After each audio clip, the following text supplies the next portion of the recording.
ang mga kwento ng pag-ibig, kwento ng buhay at kwento ng pag-asa dito sa Barangay Love Stories. Love Stories. Sa mga panahong napupuno tayo ng lungkot, makakasama ang tanging makakatulong sa atin. Sa mga panahong kalat ang emosyon natin bilang tao, maghahanap tayo ng katuwang na si Sinop dito. Ikaw kabarangay, sino nga ba ang unang kakapitan mo sa oras ng kalungkutan? Dear Papa Dudut, nasubukan niyo na bang mawalan ng mahal sa buhay? Yung alam mong gigising ka tuwing umaga na hindi na siya makikita pa. Yung alam mong kahit na anong tawag mo sa kanya sa bawat sulok ng bahay ay hindi ka na niya lalapitan pa. Masakit.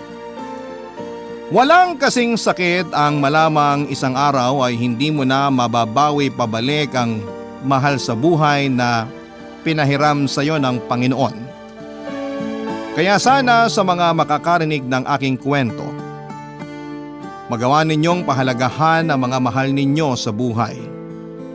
Magandang araw po sa inyong lahat, gabayan nawa kayo ng Panginoong Diyos sa inyong ginagawa habang pinapakinggan ang ibabahagi ko sa inyo ngayon.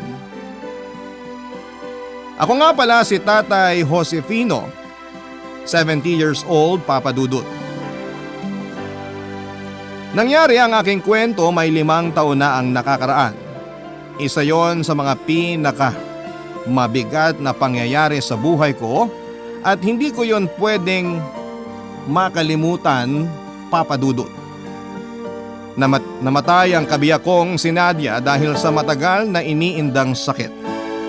Alam kong dapat na pinaghandaan ko na yon at masasabi kong oo, nagawa ko naman.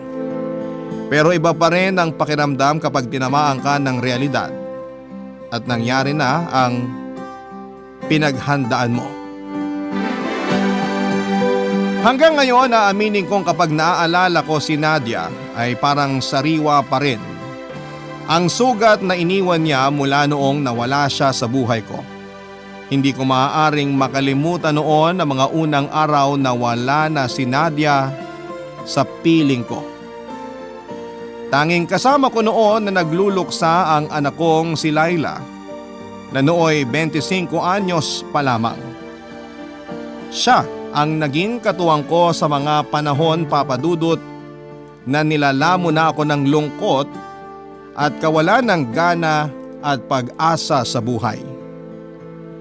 Papa Dudut, sa kanya ko isinandal ang buhay ko dahil pakiramdam ko nang mga oras na yon ay handa na rin akong mabura sa mundo para makasama ang asawa ko. Lagi ko na lamang noong iniisip ang kalagayan at mararamdaman ng anak ko kung pati ako ay mawawala na rin sa kanya. Dahil kay Laila, nilamanan ko, Papa Dudut, ang anumang kagustuhang mawala na sa mundong ito. Dahil kay Laila, nagawa kong maging matatag sa gitna ng kalungkutan na aking nararamdaman ng mga panahong yon, Papa Dudut.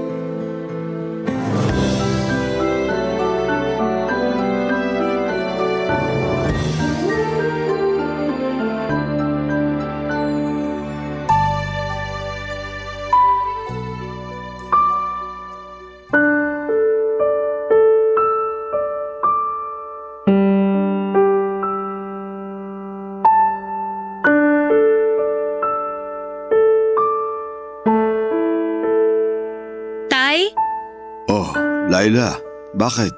May kailangan ka ba? Nakatulala na naman po kayo.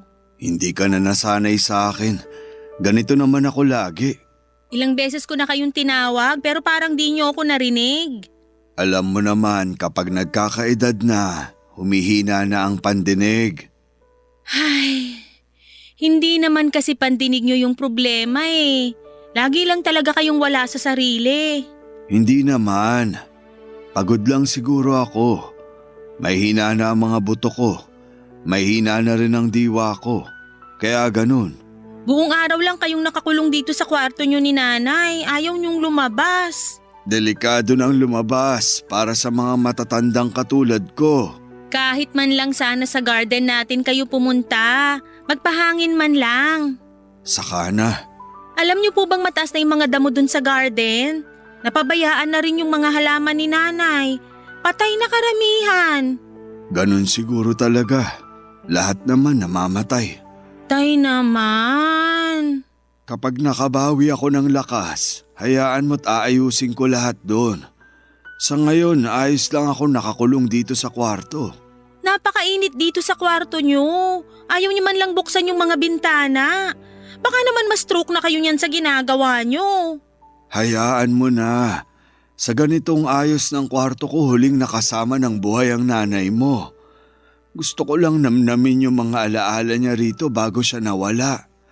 Ayokong may baguhin. Kahit buksan man lang ang mga bintana, ayoko. Halos 4 na buwan na pong wala si nanay. Akala mo ba hindi ko alam yun? Akala mo ba hindi ko binibilang ang bawat araw hanggang sa bawat segundo na wala siya? Bilang ko lahat. Sa tingin niyo po ba magiging masaya si nanay kapag nakikita niya kayong nakahawak pa rin sa mga alaala niya ng ganyan? Maiintindihan ako ng nanay mo. Kung nagkapalit kami ng sitwasyon, alam kong ganito rin ang gagawin niya. Hindi kasi makakatulong sa inyo yung ginagawa niyo ngayon, Tay. Naiintindihan ko na mabigat pa rin talaga yung pagkawala ni nanay para sa inyo. Hirap din akong masanay na wala na siya. Pero Tay, wala na siya eh. Wala na si nanay. Kailangan na nating masanay na di na natin siya kasama. Ikaw na lang ang gumawa nun. Tutal, malapit na rin naman akong mawala sa mundo. Di ko na kailangang masanay pa sa pagkawala niya. Titiisin ko na lang ang paghihintay ngayon. Darating din ang araw na magkakasama na ulit kami ni Nadia. Paano naman ako, Tay? Paano ako kapag nawala ka? Paano ko sasanayin ang sarili ko na parehong magulang kong nawala sa akin?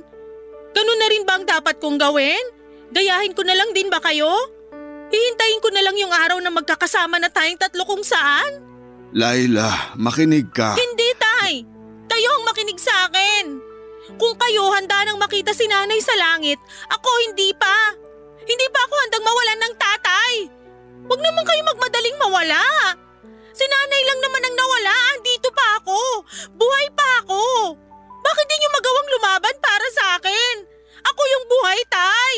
Ako yung may kailangan sa inyo! Naiintindihan niyo ba? Papadudot na hiya ako sa mga narinig kong sinabi ni Laila. Totoo naman ang hinaing niya at ako ang nasaktan dahil sa mga sinabi niya.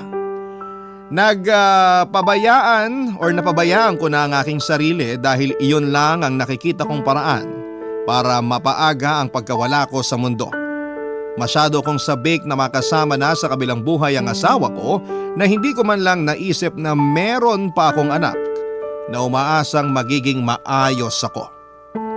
Hindi ko man lang naisip na kailangan pa ako ng anak ko.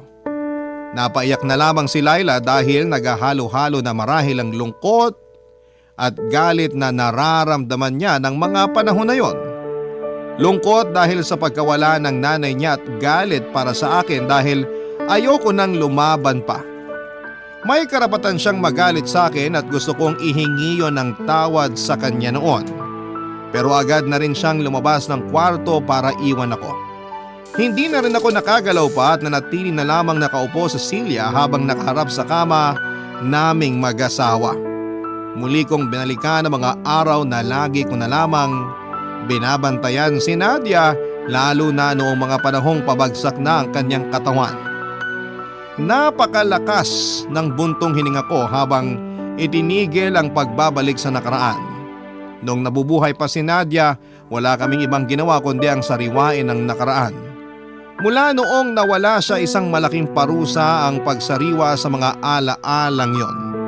Kaya naman tinigil ko na muna yon dahil ayaw ko nang mapaso pa. Tama naman ang anak kong si Laila. Hindi na ako dapat mamuhay pa sa nakaraan. Dapat na ako magpatuloy sa buhay ko at iyon ang sinimulan ko. Sinubukan kong ayusin ang hardin namin pero mas lalo lang namatay ang mga halaman. Hindi ko na sinubukang buhayin pa ang mga yon at tuluyan ko nang sinukuan. Tinapon ko na at hinayaan kong mawalan ang mga halaman sa aking hardin na dati punong-puno ng makukulay na halaman at mga bulaklak. Kahit gustuhin ko mang magpatuloy pa, parang sumuko na rin ang mga nasa paligid ko. Hindi na rin nakialam pa sa akin si Laila at hinayaan na lamang akong sumunod sa kalungkutan ko. Naawa ako sa sarili ko pero hindi ko naman alam kung anong klaseng tulong ang kailangan ko, Papa Dudut.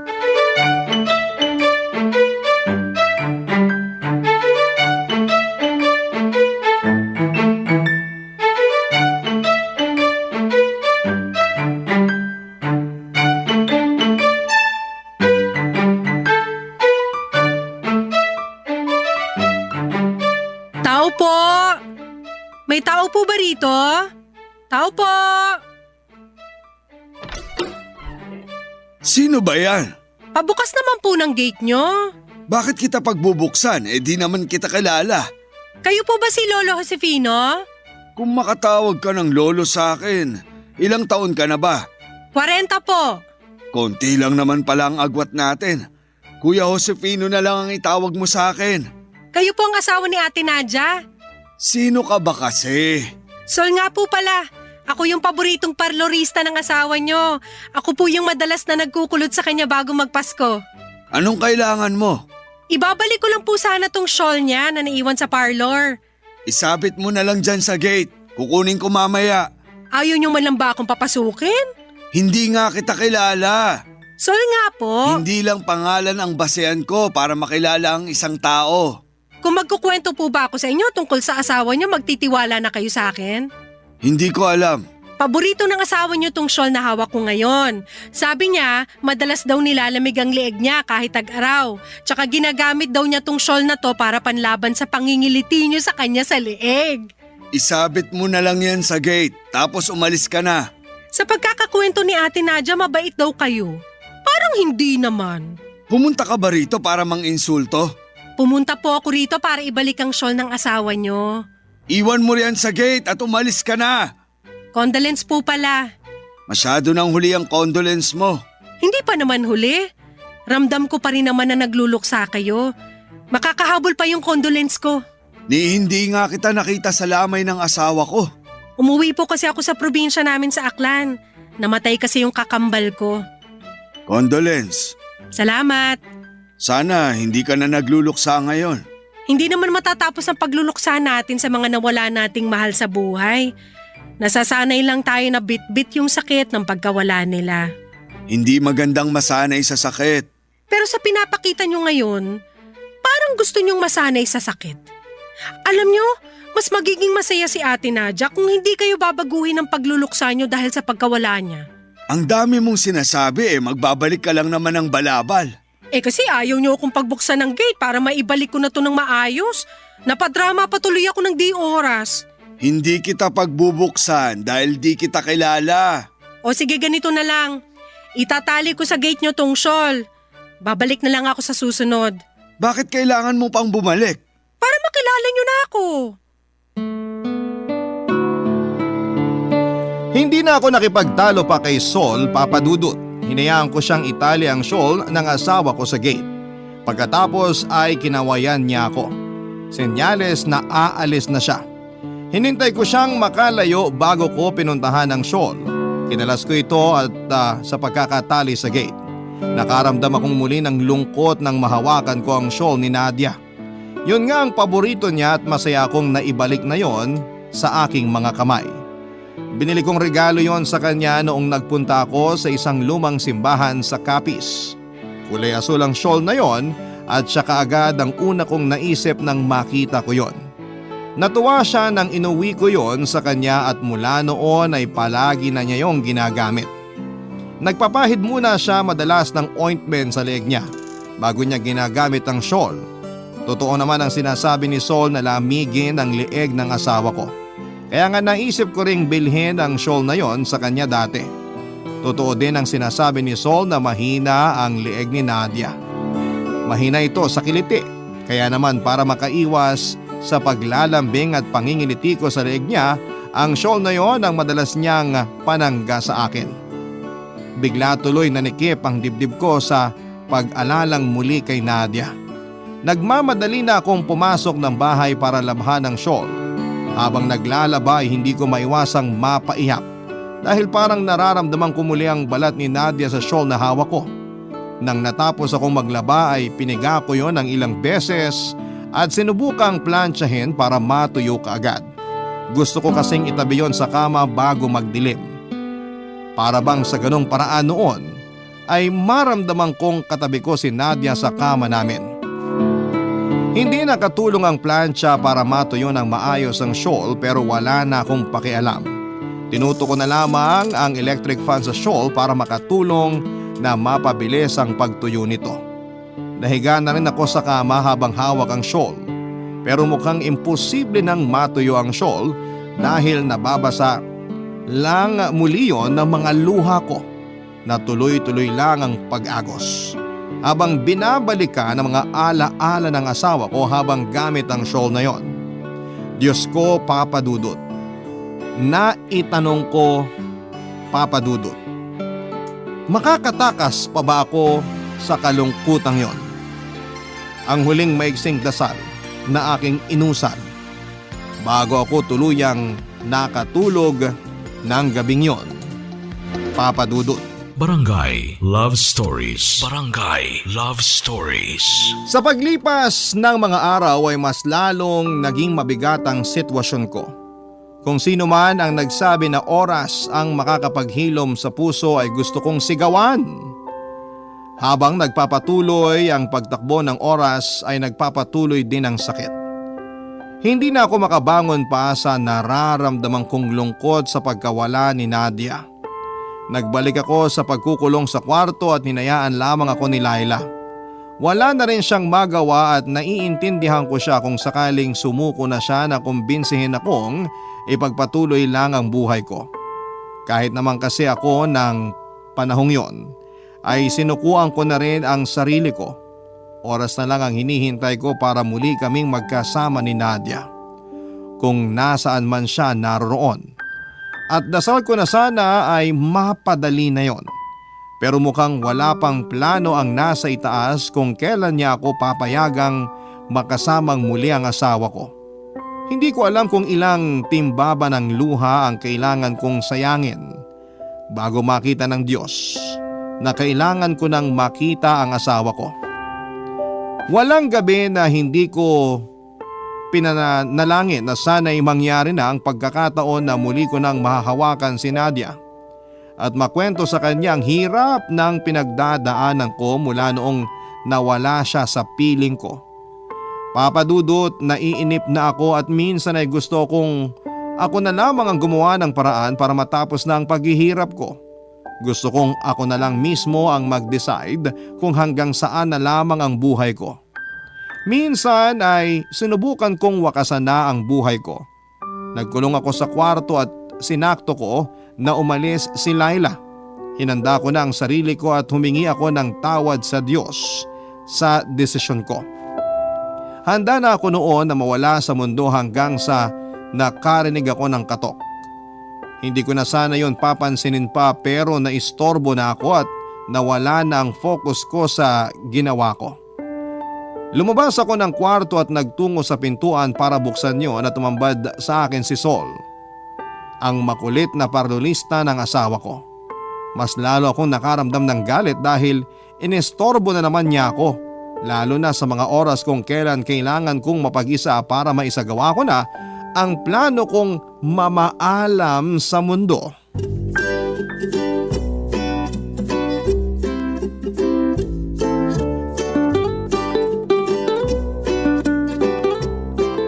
Paano ka nakapasok sa gate? Pinagbuksan ako ni Laila. Kilala mo ang anak ko? Oo, ako yung nag-rebond sa kanya ng birthday niya. Ano na naman bang kailangan mo? May babalik lang ako. Kapag may naiwan sa parlor mo ang asawa ko, pakisabit na lang sa gate. Hindi mo naman kailangang pumasok pa dito sa bahay. Iba na ang panahon ngayon, Kuya Josefino. Ang hirap ng iwan ng gamit kung saan-saan. Pag-iinteresan yun. Ano na naman bang naiwan ng asawa ko sa parlor mo? Scotch tape. At sa tingin mo pag-iinteresan niya ng ibang tao? Malay natin. Iwan mo na lang dyan tapos umalis ka na. May gagawin pa ako. Anong gagawin mo? Ano bang pakialam mo? Andito ka lang naman para magsoli ng scotch tape, di ba? Ang sungit mo naman. Curious lang naman ako. Curious. Chismosa ka lang talaga. Totoo naman yan, pero sa lagay mo, gusto kong mag-alala. Umalis ka na. May dala akong pandesal. Umuwi ka na para malantakan mo na yan. Lantakan nating dalawa. Hindi ako kumakain ng pandesal. Kung walang kape, di ba? Si Ate Nadia nagsabi sa akin nun. Alam mo, nakakaistorbo ka na. Masarap tong dala kong pandesal. Noong unang tong natikman ni Ate Nadia, ikaw agad ang naisip niya. Mahilig ka raw kasi sa maputing pandesal. Feeling mo raw may epekto ang kulay sa lasa. Huwag mo akong daanin sa pandesal mo. Masarap to! May gagawin pa ako. Bilang binansagan mo naman na akong chismosa, ano ba kasi yung gagawin mo? Umalis ka na sabi eh. Aalis lang ako kapag pinagkape mo na ako. Kanina pa ako naglalaway sa pandesal at mainit na kape. Kung umalis ka na ngayon, nakapagkape ka na sana sa bahay mo. Sabi ni Ate Nadia, masarap ka raw magtimpla ng kape. Tiwala ako sa recommendation ng customer ko, no? Dali na! Pagtimpla mo na ako ng kape. Hindi ka marunong mahiya at makaramdam, no? Sige naman na. Ang layo ng pinagbilhan ko nitong pandesal. Hindi ka ba naaawa sa akin? Kumatok ka sa ibang mga bahay. Baka sakaling maawa sila sa'yo. Pero ikaw yung gusto kong makasabay magkape. Natanong mo ba kung gusto kong makasabay ka? Sabi ni Ate Nadia, gusto mo raw lagi may kasabay kapag kumakain, lalo na kapag nagkakape. Kailan ka ba huling nagkape? Hindi ko na maalala. Malulungkot si Ate Nadia niyan kapag nalaman niyang tinigil mo na yung isa sa mga paborito niyong ginagawa. Ang dami ko nang nasayang na oras dahil sa pakikipag-usap sa'yo. Ako nga lumamig na yung pandesal ko, quits lang tayo. Pumasok ka na nga. Hanapin mo sa kusina yung kape. Papanik na ako sa kwarto ko. Huwag kang magtatangkang istorbohin ako. Pangalawang beses mo pa lang ako nakikita. Hahayaan mo na agad ako mag-isa sa kusina mo? Grabe ka rin naman palang magtiwala. Wala na akong pakialam kung ano man ang nakawin mo. Huwag mo lang akong istorbohin habang nasa kwarto ako. Ano kayang gagawin mo, no? Basta, Ipagtimpla mo naman ako ng kape. habang tumatagal, kumakapal lalo yung mukha mo. Iistorbohin kita sa kwarto mo kung hindi mo ako ipagtitimpla. Umalis ka na nga lang. Huwag ka nang magkape rito. Huwag ka nang babalik. Pwede naman pero ikaw rin. May sikreto pa namang sinabi sa akin si Ate Nadia. Ay, sige alis na lang ako. Anong sekreto yon? Sasabihin ko lang kapag ipagtitimpla mo na ako ng kape at sasabayan mo akong kumain ng pandesal sa garden nyo. Ay, sige. At kung ibibigay mo na lang sa akin tong scotch tape na ibabalik ko. Kailangan ko kasi magdikit ng mga poster sa parlor ko eh. Pwede ba? Napailing na lamang ako dahil napapayag ako ni Sol ng ganon-ganon lang. Pinagtimpla ko siya ng kape at inaya na siya sa hardin para doon magmeryenda ng kape at pandesal. Nakita kong masaya si Sol habang hawak-hawak ang scotch tape na binalik niya. Pero hiningi niya sa akin. Panayang kwento niya noon kung paanong naiwan ni Nadia ang scotch tape sa parlor niya. Hindi naman ako nakinig sa kwento niyang yon dahil mas interesado ako sa sikretong binanggit niya tungkol kay Nadia. Kaya lang, iniba niya ang usapan kapag nagtatanong na ako tungkol sa sikretong yon. Sinabi niyang uubusin lang daw muna niya ang pandesal at kape. Hiniling din niyang sabayan ko siya sa pagkain at ginawa ko naman para lamang sabihin niya kung ano ang sikretong alam niya. Sinunod ko ang lahat ng gusto ni Sol sa kagustuhang may malalaman ako tungkol sa asawa ko. Yun kasi ang nakita kong paraan para mabuhayan ako ng loob. Yon ang nakita kong paraan para maramdaman kong buhay muli ang asawa ko. Kaya lang ay naubos na ang mga pandesal at kape. Nakadighay na rin ng ilang beses si Sol pero wala siyang binanggit na sikreto. Nainis pa ako lalo noong sinabi niyang kailangan na raw niyang bumalik ng parlor dahil ando na raw ang customer niyang magpapariban. Wala akong nagawa kundi ang hayaan siyang umalis. Gusto kong magalit ng mga oras na yon pero hindi ko magawa. Parang nasa tabi ko lang noon si Nadia at parang plinano yon ng asawa ko. Siguro'y pinadala niya si Sol para hindi ko ituloy ang bala kong kitlin ang sarili kong buhay. Baka paraan yon ni Nadia para pigilan akong makita na siya sa kabilang buhay. Sa ganong pag-iisip ay nawala kahit papaano ang inis ko sa pang-iistorbo at panlilinlang ni Sol sa akin. Nagbalik na ako ng kwarto at itinago na ang mga gagamitin ko sana para muling makita ang asawa ko. Pagkatapos noon ay saka naman dumating si Laila at may dalading pandesal. Nilambing ako ng anak ko para sabayan siyang kumain noon dahil naaalala raw niyang gusto ko yon na isinasabay sa kape. Napangiti ako sa paglalambing ng anak ko. Pinagtimpla ko siya ng gatas at nagtimpla akong muli ng kape ko. Inaya ko siya sa hardin para kainin na ang baon niyang pandesal, Papa Dudut.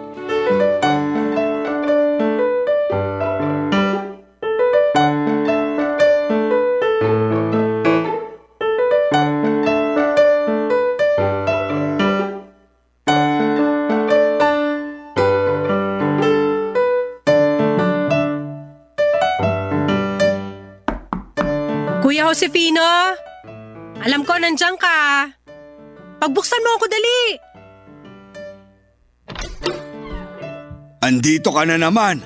Nakabukas yung gate nyo kanina, pumasok na tuloy ako. Hindi mo dapat ginagawa yon. Wala nangyari na. Pasok na rin ako rito sa bahay mo. Ano na naman bang kailangan mo?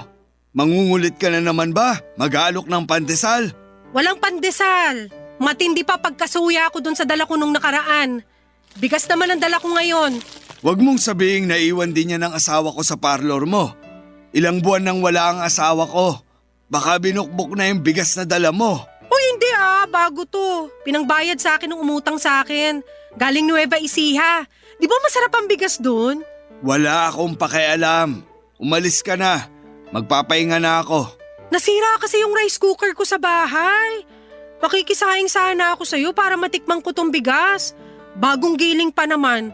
Manamis-namis siguro to. Kahit kasing tamis pa yan ang asukal, wala akong pakialam. Ang sungit mo naman. Huwag kang ganyan kasi baka magtampo sa'yo tong bigas pag narinig ka. May tenga na rin pala ang bigas ngayon. Ang sungit naman talaga Makikisaing na ako please. Makisaing ka sa iba. Bibigyan naman kita ng bigas Hayaan mo na lang muna ako makisaing dito. Parang wala kang naririnig sa mga sinasabi ko ha. Hindi nga pwede. Saglit lang naman. Sa iba ka na makisaing, pwede ba? Gusto ko na talagang magpahinga. Pwede ka naman magpahinga habang nagsasaing ako. Hindi kita iistorbohin. Gigisingin na lang kita kapag nakasaing na ako. Hindi ako komportable na may ibang tao rito sa bahay habang nagpapahinga ako. Nung nakaraan nga gusto mong iwan lang ako sa kusina nyo tapos ngayon… Nagbago na isip ko. Wala akong tiwala sa'yo. Ouch naman! Anong akala mo sa akin magnanakaw ng rice cooker? Hiramin mo na lang yung rice cooker. Ibalik mo pagkatapos. Huwag ka nang magtagal dito sa bahay. Ayokong nandito ka. Gusto ko sana magsaing dito tapos makasabay ka magtanghalian. May karinderya malapit dito sa bahay nyo. Masarap yung sinanglaw nila. Ayokong kumain. Gusto ko magpahinga. Ano bang mahirap intindihin doon? Nangangayayat ka na kasi Kuya Josefino. Sige ka, malulungkot si Ate Nadia kapag… Huwag mo ang ginagamit lagi ang asawa ko para makuha mo ang gusto mo. Uy, grabe ka naman. Di ko naman ginagamit… Ano bang hindi? Di ba ginamit mo yung sikreto ng asawa ko para ipagtimpla kita ng kape? Para hingiin yung binalik mong scotch tape? Tapos ngayon makikisaing ka? Sa susunod dito ka natitira? Dito ka na magre-reband ng mga customer mo? Sobra ka naman magsalita. Kasi sobra rin ang kapal ng mukha mo. Ikaw na nga yung tinutulungan, ganyan ka pa magsalita. Ano bang tulong ang sinasabi mo? Wala kang ibang ginawa kundi istorbohin at guluhin ang buhay ko. Kung hindi dahil sa pangungulit ko, hindi mababawasan ang lungkot mo. Pero napapalitan ng galit yung lungkot ko dahil sa'yo. Kinukulit kita para hindi mo na masyadong maisip na magluksa. Nakiusap sa akin ng anak mo na dalawin ka.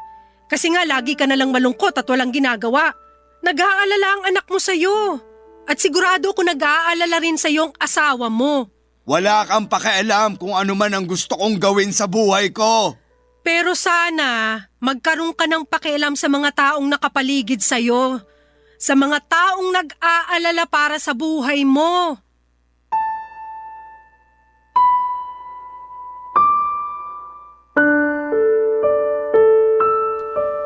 Hindi ako nakapagsalita sa huling sinabi ni Sol. Hindi na rin niya ako hinintay pang makasagot. Nagmamadali na siyang lumabas ng bahay at ramdam kong mabigat ang loob niyang ginawa yon. Nakabukas lang ang pintuan noon at hindi ko kinayang isarado kaagad dahil masyado kong napaisip sa huling sinabi ni Sol. Ganun na ba akong naging pabigat sa mga taong nasa paligid ko dahil sa pagluluksa ko? Malungkot lang naman ako dahil sa pagkawala ng asawa ko. Normal lang naman na maramdaman yon. Pero bakit parang napakalaking kasalanan kung hindi ko pa kayang pakawala ng lungkot na nararamdaman ko dahil wala na si Nadia sa buhay ko? Bakit mahirap maintindihan ng mga tao yon? Dahan-dahan akong naglakad patungo sa pintuan para isarado yon.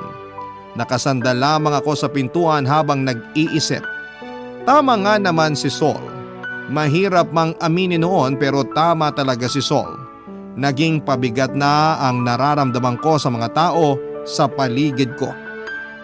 Naisip ko bigla ang anak kong si Laila. Hindi nagkukwento si Laila sa akin tungkol sa mga pagluluksa niya sa nanay niya. Binalikan ko ang mga araw na nakatingin ako sa mga mata niya. Doon pa lang nakita kong punong-puno siya ng lungkot pero dahil mas iniisip ko ang nararamdaman ko ay napabayaan ko ang nararamdaman ng anak ko. Nagluluksa din ang anak ko sa pagkawala ni Nadia. Pero hindi niya pinaramdam o sinabi man lang sa akin dahil nag-aalala siyang masyado nang mabigat ang dinadala ko. Hindi ko man lang naisip na tulungan siya o magtulungan kaming dalawa. Masyado kong naging makasarili sa lungkot ko at hinayaan ko siyang pagdaanan ang kalungkutan niya. Naiyak na lamang ako at inihingi ng tawad sa asawa ko ang pagiging pabigat ko sa anak ko. Mula noon ay pinangako ko sa sarili ko na susubukan ko ng magpatuloy sa buhay ko para gumaan na rin ang bitbit ng mga tao sa paligid ko na wala namang ibang ginawa kung hindi ang mag-alala sa estado ko. Papadudot, yun na ang simula ng pagbangon ko. Mula sa pakiramdam ng pagluluksa ko, kailangan ko nang baguhin ang pag-iisip ko ng panahong yon. Barangay Love Stories. Barangay Love Stories.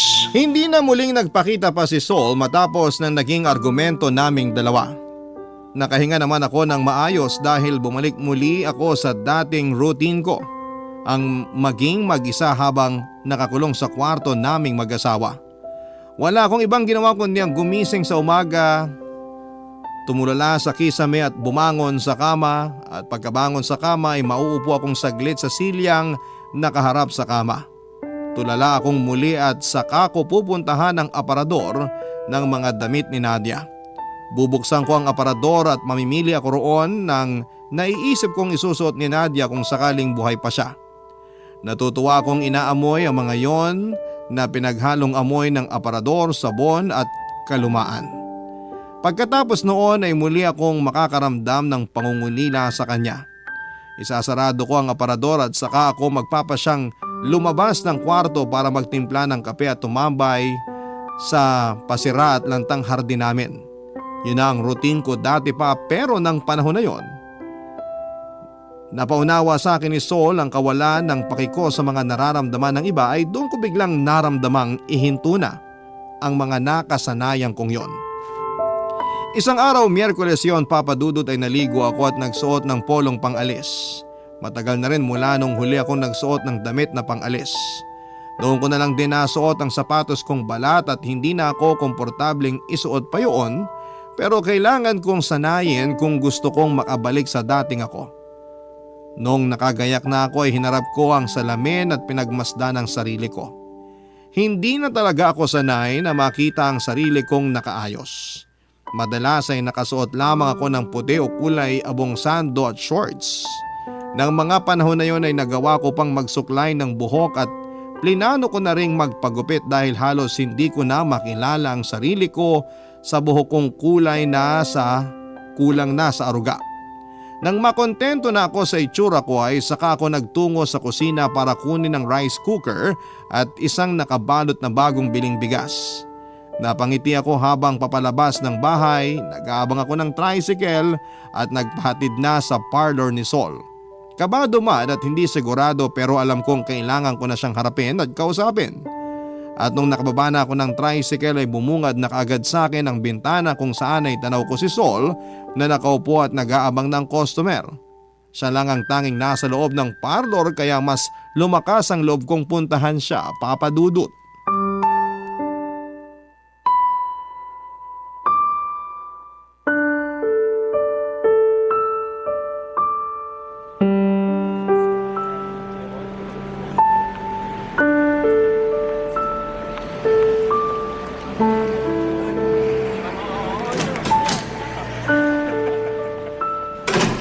Magandang araw, Sol.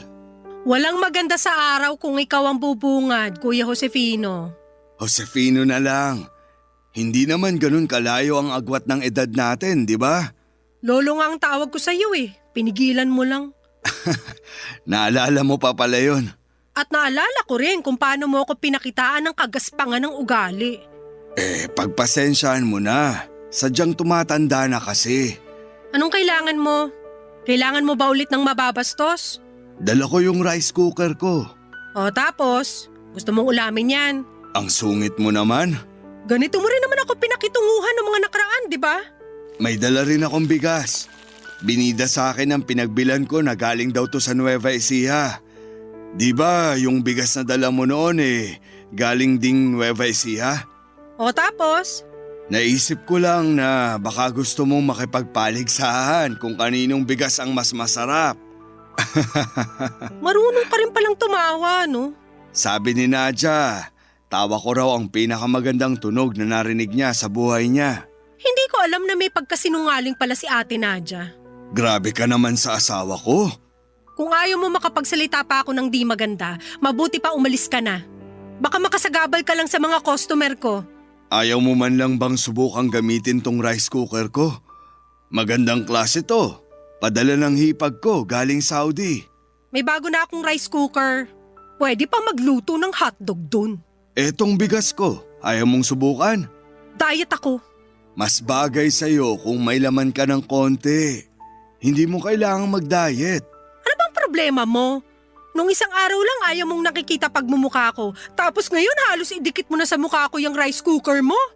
Naisip ko lang kasi na masyado akong naging magaspang sa'yo dati.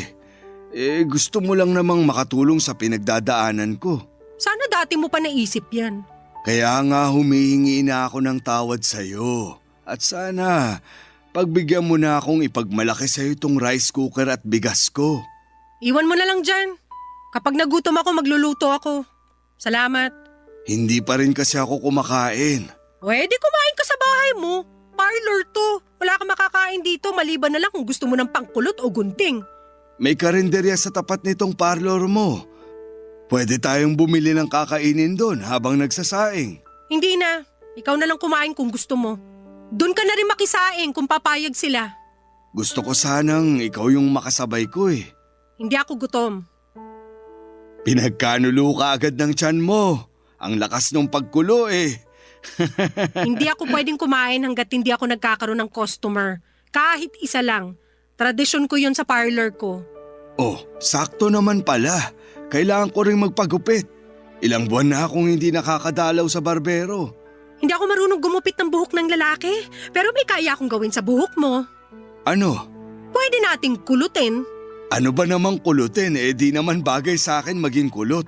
Ganyan din ang buhok ni Ate Nadia eh.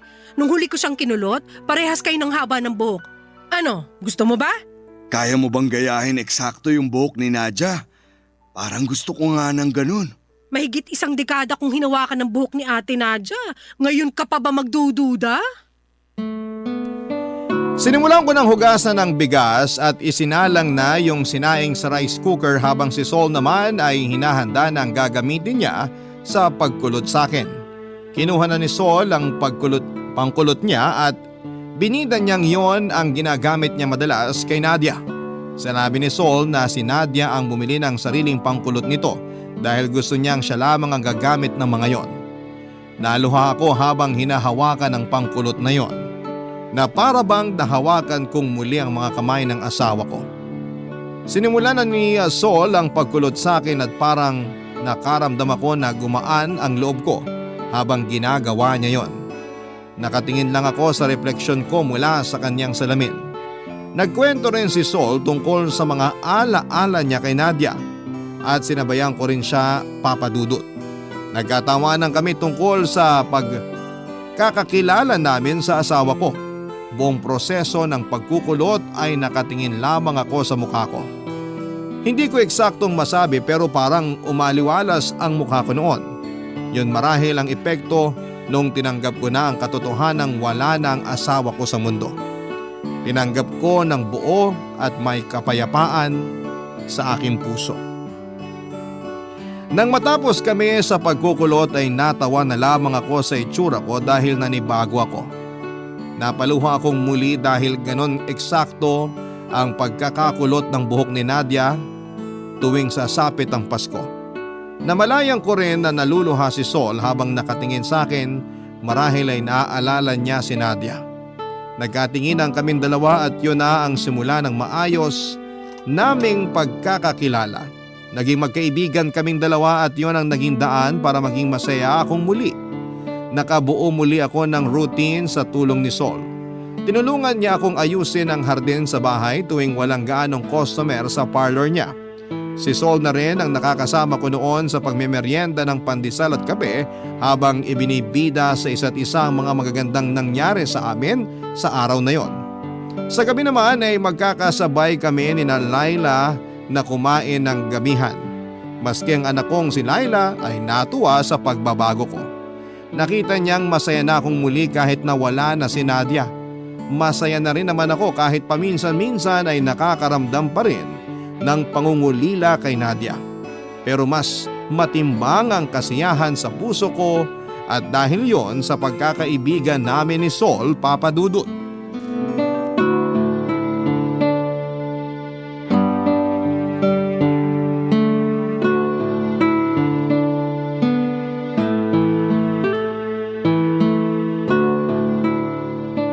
Nawawala na ang kulot ng buhok mo, Josefino. Kailan ka papaschedule sa akin? Saka na muna siguro kapag may okasyon na, para di naman sayang. Dumaan ka bukas sa parlor, gugupitan na lang muna kita. Baka mamaya ahitin mo na naman kilay ko ha. Mas bagay kasi sa'yo pag manipis ang kilay. Hindi ka mukhang suplado. Sige, dadaan ako bukas. May aaminin ako sa'yo. Sabi ko na ikaw yung kumain ng huling longganisang niluto ko kagabi no. Amoy pa lang ng dighay mo, alam ko nakarami ka. Sobra ka naman mambintang? Kahit totoo? Tungkol saan ba yung sasabihin mo? Bago mamatay si Ate Nadia, may pinakiusap siya sa akin. Tungkol ba yun sa akin? Gusto niyang tulungan kitang makarecover pag namatay na siya. Gusto niya na ako ang sunod mong mamahalin. Ha? Bakit naman niya naisip yun? Ayaw niya makita maging malungkot ka kasi nga mag-isa ka. Kaya siguro niya naisip yun. Si Nadia talaga. Siya pa ang nagdesisyon kung sinong dapat kong mahalin. Umuo na lang ako, lalo na nung pinaliwanag niya sa akin yung kalagayan niya. May kinalaman ba sa plano niyong yan yung shawl, scotch tape, pandesal at rice cooker? Oo, sinadya niyang iwan sa akin yung shawl para may dahilan ako sa'yo pag pinuntahan kita. Kaya lang di naman umepekto, kaya bumalik ako dala yung scotch tape. Ang daming gamit, bakit scotch tape pa yung iniwan niya sa'yo para ibigay sa akin? Shawl lang talaga yung iniwan niya sa akin. Yung scotch tape akin yun. Wala na kasi ako maisip na dalhin nun. Yun agad yung nakita ko sa mesa, kaya yun na lang ang dinala ko. Pati bigas? Sira talaga ang rice cooker ko nun. Seryoso ako na makikisaing. Pakiramdam ko, napapailing na si Nadia ngayon habang binubuking mo siya sa mga plano niyo. Hindi ko rin naman matiis na hindi aminin lahat ng mga yun. Ayoko naman magsinungaling kasi napalapit na ako sa'yo. Kahit naman di mo yan aminin ngayon, tapos aksidenteng malaman ko rin balang araw, wala naman sa puso ko ang magalit. Ganyan na ba ako kahalaga sa'yo? Malaking parte ka sa paggaling ng puso ko. Tama si Nadia ng nilapitan. Salamat naman kung ganun. May aaminin din ako sa'yo tungkol dun sa scotch tape. Ano yun? Nung araw na pumunta ka sa bahay para iabot yung scotch tape, bala ko nang sumunod nun kay Nadia. Ha? Kung hindi mo ako kinulit na ipagtimpla ka ng kape, baka di mo na ako kaharap ngayon. Baka wala ka na rin kinukulot ngayon. Dapat nga hindi pa ako pupunta nun sa'yo kasi wala akong maisip na dahilan. Pero parang may nag-udyok sa akin na puntahan ka na. Baka si Nadia na yun. Si ate Nadia na nga siguro. Sol, Hmm? salamat ha. Wala yun. Baka kasi tama si Nadia. Anong ibig mong sabihin? Pwede ka bang halikan? Ha? Sige. Ang isang bagay na hindi naman dapat. Napangiti kami sa huli dahil hindi naman kami nagkailangan matapos ang halik na yon. Siguro'y kinailangan lang din naming matingnan kung tama nga ang asawa kong si Nadia kung pwede kami sa isa't isa. Pero mukhang sa unang pagkakataon, nagkamali doon ang asawa ko. Talagang kaibigan lang ang tingin namin sa isa't isa ni Sol. Mabuti na lang at naging klaro na ring pareho sa aming dalawa. Nagpatuloy ang aming pagkakaibigan na parang walang pagbabago dahil sa naging halikang naganap sa aming dalawa. Mas tumibay pa nga ang pagkakaibigan naming dalawa, wala na kaming agam-agam kung saan nga ba kami patungo. Alam namin ang direksyon na pwedeng tahakin ng relasyon namin ay hanggang pagkakaibigan lamang. Sa paglipas nga ng mga taon ay tuluyan na akong naging matatag sa pagkawala ng asawa ko. At hindi ko man inaasahan pero muli akong umibig. At muli kong naranasang maging masaya sa piling ni Angie. Nakilala ko siya noong minsang dumalaw ako sa parlor ni Sol, regular customer na pala ni Sol si Angie. 5 taon lang ang agwat namin sa edad. Unang tingin ko pa lamang sa kanya, alam kong siya na. Siya na ang babaeng muling magpapasaya sa puso kong matagal nang nagtatago sa lahat. Pinakilala siya sa akin ni Sol at naging tulay nga rin si Sol para magkaigihan kaming dalawa ni Angie. Hindi man nagkaroon ng katuparan ang kagustuhan ng asawa ko na mahanap ko ang bagong pag-ibig kay Sol, pero nakatulong naman si Sol para mahanap ko ang sumunod na mamahalin ko. Panalo pa rin kung tutuusin at alam ko kung nasaan man ang asawa ko sa ngayon, masaya siya dahil hindi na ako mag-iisa. Maraming salamat Papa Dudut sa pagbibigay ng pagkakataon sa akin para maiparamdam ko ang minsang lungkot na pinagdaanan ko. Mas gusto kong lalong magpasalamat dahil pinakinggan at nakisaya kayo sa mga panahong nakabawi na ako sa lungkot. Isang malaking karangalan ang mapasali sa inyong number 1 na programa, ang Barangay Love Story sa Barangay LS. Maraming salamat po. Ang inyong forever kapuso at kabarangay, Josefino. Nagustuhan ng iyong napakinggan? Ituloy yan via live stream sa www.gmanetwork.com/radio. Barangay LS 97.1 for